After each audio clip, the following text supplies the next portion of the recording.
है। इसलिए आप पढ़ते टाइम एक हैबिट डालना, किसी भी सब्जेक्ट को पढ़ो कि उसको पहले दिन से पढ़ा जाना शुरू किया जाना चाहिए। स्टूडेंट ज्यादातर ये गलती करता है कि मैंने कल पढ़ाया, वो कल जाके याद कर लेता है।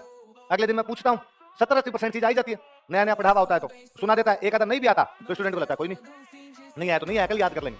फिर आज जब मैं पढ़ाता हूँ तो घर पे जाके आज वाला याद करता है, वापस कल वाला नहीं देख, वो वापस सुना देता है आगे। परसों मैं पढ़ाता हूँ, केवल परसों वाला याद कर लेता है। फिर 10-15 दिन बाद स्टूडेंट वापस आगे मेरे पास कहता है कि सर पीछे वाला भूल गए, आगे आगे वाला याद है।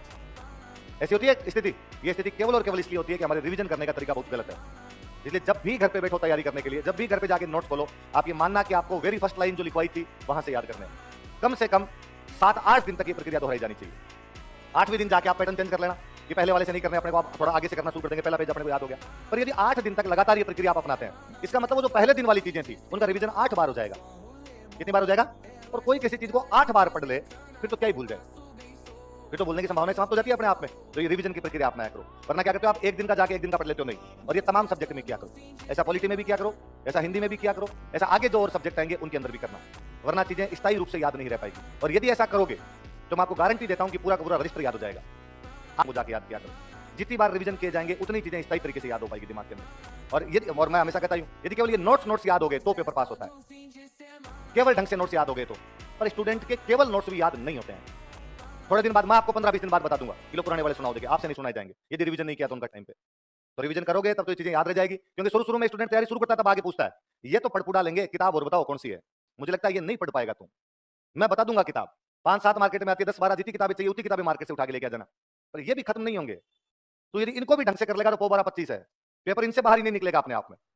पर स्टूडेंट उस शुरू वाले जोश के चक्कर में नोट्स पढ़ना बंद कर देता है, किताबों में माथा मारता है, धूल में लठ मारता है, न वो ढंग से याद होती है न ये ढंग से रहता है।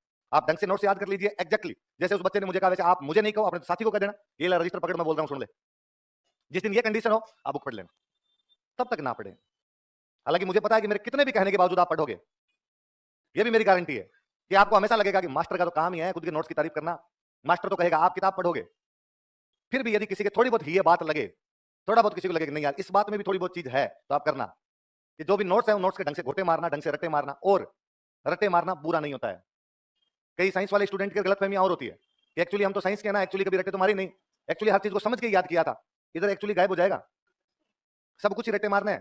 कार्तिक पूर्णिमा के 4 त्योहार है, कोई याद करके दिखाई देखे, क्यों कोई कहे कि अब मैं इनको समझूंगा और समझ के करूंगा, फिर नोट सामने रख ले उनको समझने की कोशिश करे देखे। और किसी भी सब्जेक्ट में नहीं किया जा सकता। दिलीप सर हमें पढ़ाते हमेशा कहा करते थे कि दुनिया में 2 प्रकार की चीज होती है, जिनको याद किया जा सकता है या समझा जा सकता है उनको केवल समझा जा सकता है, जिनको रटा जा सकता है उनको केवल रटा जा सकता है। और मैं तो कहता हूं यार यदि रटने से एग्जाम पास होता है तो मुख्य उद्देश्य तो वो है, या मुख्य उद्देश्य किसी के सामने